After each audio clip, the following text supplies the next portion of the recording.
Good morning, students. Students, we are going through chapter 1 from the stars, and the title of the chapter is The Third Level. Children, this chapter is written by Jack Finney, and the main character of this chapter is Charlie. Charlie, who is a 31-year-old ordinary person, and he is also the narrator of this chapter. In the previous lectures we have read that the narrator told us that he had been on the third level. He told us about the things, whatever he had seen there. He told us about the people whom he met there, and he also told us how he came out of the third level. And then he engaged himself again in the stamp collection.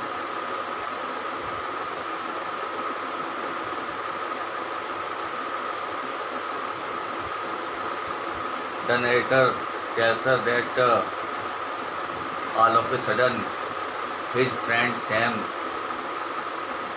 disappeared and no one knew where he had gone. He tells us that when he was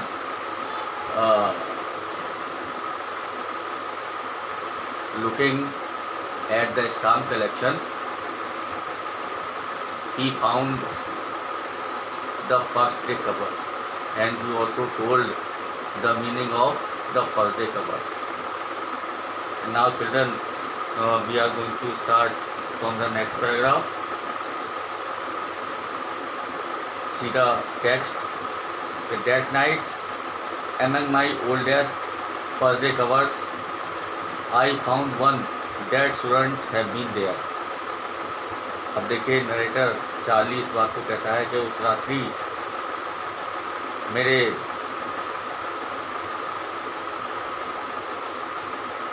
पुराने पहले दिन के आवरणों में से, पुराने first day covers में से मुझे एक फर्स्ट डे कवर मिला जो वहाँ नहीं होना चाहिए. I found one first day cover that shouldn't have been there, but there it was. But it was there. It was there because someone had mailed it to my grandfather at his home in Galesford. कहता ये जो first day cover था वहाँ था क्योंकि किसी ने इस फर्स्ट डे कवर को मेरे ग्रैंडफादर के लिए उनके गेल्सवर्ग के घर के एड्रेस पर मेल किया था.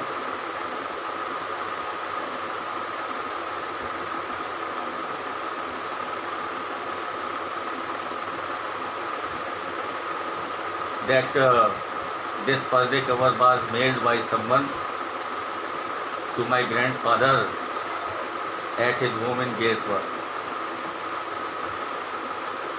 and it had been there since July 18, 1894, और ये वहाँ पर जुलाई 18, 1894 से था. The postmark showed that. The seal of the post office was the proof of that. Yet I did not remember it at all. कहता फिर भी मुझे इसके बारे में बिल्कुल पता नहीं था, याद नहीं था. The stamp was a 6-cent dull brown with a picture of President Garfield. अब देखे, the stamp was a 6 cent. इस एनवलप पर जो स्टाम्प था वो 6 सेंट का था, डल ब्राउन कलर का, जिस पर प्रेसिडेंट गारफील्ड की पिक्चर थी. The picture of president Garfield was there on the star. Naturally, when the envelope came to granddad in the mail, it went right into his collection and stayed there. कहता naturally जब ये envelope मेरे दादा के पास डाक से आया तो कहता है ये सीधा उनके स्टाम्प कलेक्शन में चला गया और ये वहीं रहा. It stayed there till I took it out and opened it. जब तक कि मैंने इसको देखा और खोला. देखिए he opened, the narrator opened the first day cover that was among the first day covers in his collection. The paper inside was not blank, it read. अब देखिए इसके अंदर जो पेपर था वो ब्लैंक नहीं था, इस पे लिखा हुआ था. A letter was there inside the envelope, and when you opened the paper, when you opened the letter, he started reading it. 941 Billard Street, Gatesburg, Illinois, and the date was mentioned July 18, 1894. Charlie. देखिए this letter was means addressed to Charlie. ये जो letter था वो Charlie के लिए लिखा हुआ था, चार्ली के लिए था. और देखिए लेटर में क्या लिखा था. I got to wishing that you were right. कहता चार्ली मैं इच्छा करने लगा कि तुम सही थे. I got to wishing that you were right at your place. Then I got to believing you were right. और फिर मैं विश्वास करने लगा कि तुम सही थे. And Charlie, it is true. और चार्ली ये सच है. I found the third label. कहता मुझे थर्ड लेवल मिल गया, मैंने थर्ड लेवल पा लिया है. I have been here 2 weeks and right now. और इसमें लिखा था कि मैं यहाँ पर 2 सप्ताह से हूँ, 2 सप्ताह रहा हूँ और अभी भी हूँ. Down the street at the Dalys someone is playing a piano and they are all out on the front porch singing Nelly Home, and I am invited over for lemonade. अब देखिए जो इस लेटर का writer है वो कहता है कि वो अभी भी थर्ड लेवल पर है और गली के दूसरे छोर पर डेली की दुकान पर, डेली की शॉप पर कोई आदमी पियानो बजा रहा है. And they all are singing in the porch. और वे सब यहाँ सामने वाले पोर्च में गा रहे हैं sing Nelly home. Sing Nelly home was the title of the song which the people were singing there. और मुझे लेमनेड के लिए इनवाइट किया गया है, नींबू पानी के लिए आमंत्रित किया गया है. Come on back Charlie and Luisa.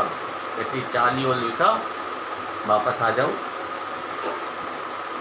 वापस आ जाओ चार्ली और Louisa. Keep looking till you find the third level. और तब तक थर्ड लेवल को तलाश करते रहो जब तक तुम्हें ये मिल ना जाए. It is worth it, believe me. ये तलाश करने लायक है, मेरा विश्वास है. The note is signed Sam and this letter is written by Sam. तो देखिए ये लेटर सैम के द्वारा लिखा गया था. This letter was written by Sam to Charlie.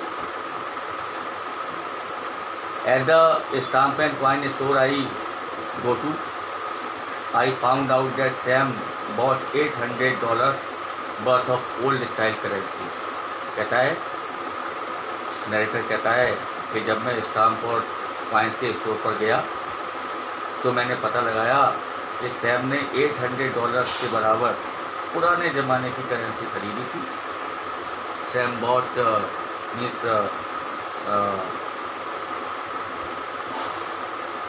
$800 worth of old style currency from the stamp and coin store. The narrator came to know that how to set him up in a nice little hay, feed and grain business.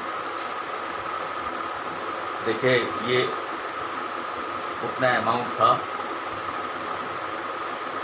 ये amount उसे एक अच्छे घास, चारा और अनाज के व्यापार को स्टार्ट करने के लिए पर्याप्त थी। He wanted to start a business of hay, feed and grain there. He always said that's what he really wished he could do. जैसा कि वो हमेशा कहा करता था कि ये वह है, ये वो बिजनेस है जो वो कर सकता था। And he certainly can't go back to his old business, और सर्टेनली वो अपने ओल्ड बिजनेस में नहीं जाना चाहता था। He did not want to start his old business. Basically he was a psychiatrist and he did not want to start his practice as a psychiatrist not in guesswork. Not in guesswork means guesswork में नहीं,